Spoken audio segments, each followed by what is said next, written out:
Hello नमस्कार दोस्तों। तो कैसे हैं आप लोग। आशा करता हूं कि आप लोग अच्छे होंगे। और आज की वीडियो में हम बात करने वाले हैं कि जो हम लोग काम करते हैं इंडस्ट्री में वो किस टूल पे काम करते हैं। और आप अगर न्यू ज्वाइनी हैं, स्टूडेंट हैं और चाहते हैं कि आप बीएलएसआई सेक्टर में आएँ तो आपको कौन सा टूल यूज करना चाहिए उसके बारे में हम बात करने वाले हैं। तो चलिए वीडियो शुरू करते हैं। अभी मैं केवल लेआउट स्पेसिफिक टूल के बारे में बात करने वाला हूं। उसके बाद मैं धीरे धीरे सारे टूल्स को डिस्कस करूंगा। जैसे इसमें बहुत सारे डोमेन होते हैं, जैसा कि मैंने अपने पुराने वीडियो में बता रखा है कि आपका लेआउट होता है, आपका पीडी होता है, आपका डीबी होता है, आपका डिजाइन होता है, सिमेट्रिक डिजाइन होता है। तो ऐसे बहुत सारे डोमेन है इसमें और डोमेन के हिसाब से अलग अलग टूल यूज किए जाते हैं। तो वो जो टूल होता है जिसपे हम लोग अपना डिजाइन पूरा बनाते हैं, वो लेआउट की पर्सपेक्टिव से बात करें तो दो कंपनियां हैं जो इस समय मार्केट में अपना दबदबा बना के रखी हैं, और वो हैं पहला सिनॉप्सिस, दूसरा है कैडेंस। अगर नंबर वाइज बात करें तो सबसे ज़्यादा यूज्ड जो ईडीए टूल है वो है आपका कैडेंस का टूल, और उसके बाद जो दूसरे नंबर पे आता है वो सिनॉप्सिस का टूल है, और मार्केट में यही दोनों राज करते हैं। तो जो कैडेंस वाला टूल है इसके पास बहुत सारे टूल हैं। आपका चाहे डिजाइन करना हो, सिमेट्रिक डिजाइन हो, वेरिफिकेशन हो, या फिर लेआउट डिजाइन हो, या फिर पीडी डिजाइन हो, सबका इनका टूल है इनके पास, और सब टूल ये प्रोवाइड कराते हैं। साथ में जैसे लेआउट डिजाइन करने के बाद सिमेट्रिक पहले डिजाइन होता है, फिर लेआउट डिजाइन होता है, और फिर उसके बाद उसका वेरिफिकेशन भी करना पड़ता है कि जो सिमेट्रिक है उसके हिसाब से आपका लेआउट बना है सही या नहीं, उसके कनेक्शन प्रॉपर हैं कि नहीं, और उसके जितने रूल जो मैन्युफैक्चरिंग वाले रूल होते हैं वो सारे के सारे रूल फॉलो होते हैं कि नहीं।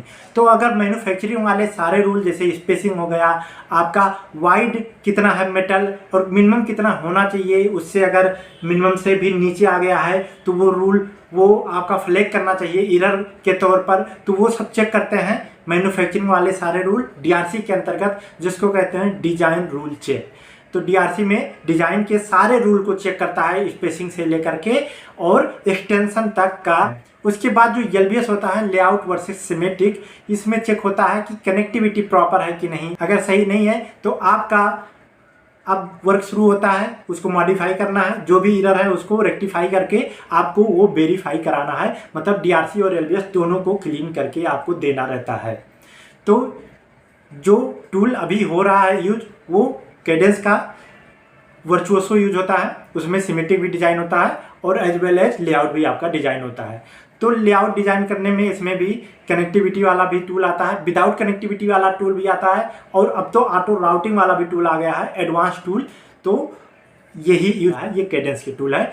और उसके बाद जो सिनॉप्सिस की बात करेंगे तो उसमें जो टूल यूज होता है वो कस्टम कंपाइलर उसका नाम है, और उसमें आपका पूरा सिमेट्रिक डिजाइन होता है, और उसके बाद आपका लेआउट भी डिजाइन होता है। कनेक्टिविटी प्रॉपर रहती है, एक्सट्रैक्शन भी कर सकते हैं, आपका कपलिंग कितना हो रहा है, कैपेसिटेंस, रेजिस्टेंस, ये सारी चीज़ें उसमें आपको देखने को मिल जाती हैं।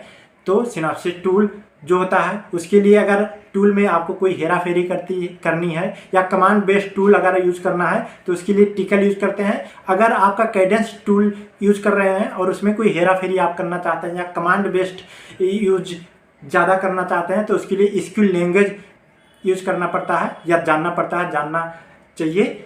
तो ये होता है टिकल सिनॉप्सिस के लिए और कैडेंस के लिए स्किल लैंग्वेज। तो इसके बारे में हम बात करेंगे लेटर में। फिलहाल के तौर पर हमने आपको बता दिया कि ये दोनों जो टूल हैं वो लेआउट पर्सपेक्टिव से सबसे महत्वपूर्ण टूल है, और यही आप इंडस्ट्री में पाएंगे। अगर आप स्टूडेंट हैं और आपको अभी ज़्यादा आइडिया है नहीं है, तो क्योंकि इन सारे टूल्स के कास्ट बहुत ज़्यादा हाई होते हैं तो ये अफोर्ड आप कर नहीं पाएंगे। अगर आपके यूनिवर्सिटी वालों ने या आपके कॉलेज ने ये दे रखा है टूल तो बहुत अच्छा, आप वहाँ से प्रैक्टिस कर सकते हैं। अदरवाइज आपको ओपन सोर्स बेस्ड टूल पर जाना होगा। तो अगर आप सिमेट्रिक डिजाइन करना चाहते हैं तो उसके लिए एलटी स्पाइस आप यूज कर सकते हैं, जो कि ओपन सोर्स है, और ये आपको माइक्रोसॉफ्ट ऑफिस पे मिल जाएगा। ये आपके विंडो पे भी चलेगा, और अगर आप लिनक्स यूज करते हैं तो लिनक्स पे भी चलेगा, कोई दिक्कत नहीं है। उसमें पहले से ही थोड़ा रूल्स पड़े होते हैं। उसके बाद आप सिमुलेशन कर सकते हैं, आप इन्वर्टर बना सकते हैं, नैंड एंड कोई सा भी गेट बना सकते हैं, एक जार एक जार, या फिर एडर सब्सट्रैक्टर, कुछ भी बना सकते हैं जो आपकी मर्जी, और उसको सिमुलेट करके देख सकते हैं। उसका विड्थ वगैरह डिसाइड करके अपना मनचाहा रिजल्ट उससे ले सकते हैं और अपना प्रैक्टिस इन्हेंस कर सकते हैं। तो ये symmetric design point of view से बात हुआ। अगर हम बात करें लेआउट पॉइंट ऑफ व्यू से तो वो उसके लिए आप ग्लेड यूज कर सकते हैं। ये लेआउट एडिटर टूल है, ओपन सोर्स है। जब आप इसके साइट पे जाएंगे तो वहाँ पर आपको सारे के सारे डिटेल देखने को मिल जाएंगे कि इस टूल को इंस्टॉल कैसे करना है, इसको चलाना कैसे है, और उसका जो यूज़र गाइड होता है बेसिकली और टेक फाइल जो होता है वो सारी की सारी चीज़ें वहाँ आपको मिल जाएंगी। आप इजीली वहाँ जा करके डाउनलोड कर सकते हैं। फिर भी कोई दिक्कत होती है उसके लिए मैं अलग से वीडियो बना दूंगा अगर आपको लगता है। अदरवाइज ग्लेड आप यूज़ कर सकते हैं, ओपन सोर्स टूल है और उसमें आप प्रैक्टिस कर सकते हैं जम के। प्रैक्टिस करने के लिए बेसिकली सबसे पहले आप इन्वर्टर उठाइए और उसमें एक पी और एक एन टाइप का मॉसफेट यूज होता है, उससे इन्वर्टर हमारा बनता है। जो इनपुट पर देते हैं उसका अपोजिट आपको आउटपुट पर मिलता है। मतलब अगर इनपुट आप लो दे रहे हैं तो आउटपुट पे आपको हाई मिलेगा।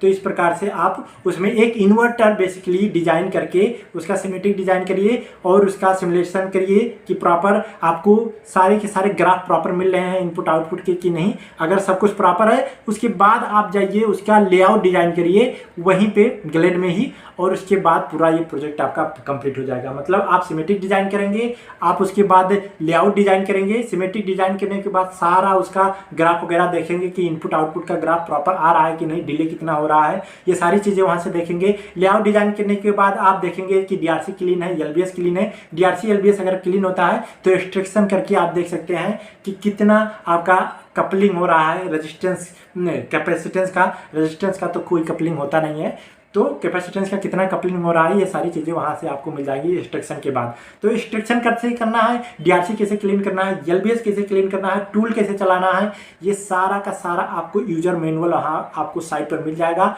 आपको डाउनलोड कर लेना है वो यूजर मैनुअल और उसके बाद पढ़ लेना है और उसके बाद देखना है कि वो प्रॉपर काम कर रहा है कि नहीं, और अगर काम कर रहा है तो आपको डिजाइन करके देख लेना है और प्रैक्टिस करते रहना है। इन्वर्टर के बाद आप दूसरे गेट्स पे भी जा सकते हैं, AND gate, NAND gate, XNOR, adder, subtractor, या आप चाहें तो अपने हिसाब से भी कुछ बना सकते हैं प्रोजेक्ट, जैसे ओपेम्प हो गया, और कोई इजी सा प्रोजेक्ट जो आपको दिख रहा हो वो आप खुद से बना सकते हैं, या फिर 2 या 3 गेट आप ऐड करके भी बना सकते हैं। जैसे आप नैंड गेट बना लीजिए और उसमें एडिशन कर दीजिए इन्वर्टर का, तो वो एंड गेट बन जाएगा। तो इस प्रकार से अपना आप प्रोजेक्ट भी बना सकते हैं और उसके बाद वो चेक कर सकते हैं डीआरसी एलबीएस सारे इंस्ट्रक्शन, और साथ ही साथ सिमेट्रिक डिजाइन भी कर सकते हैं और रिजल्ट वेरीफाई कर सकते हैं। आगे की वीडियो में बताता रहूँगा कि कैसे आगे प्रोसेस करना है। फिलहाल ये बेसिक जानकारी थी। ओपनईडीए टूल जो है वो आपका ग्लेड है।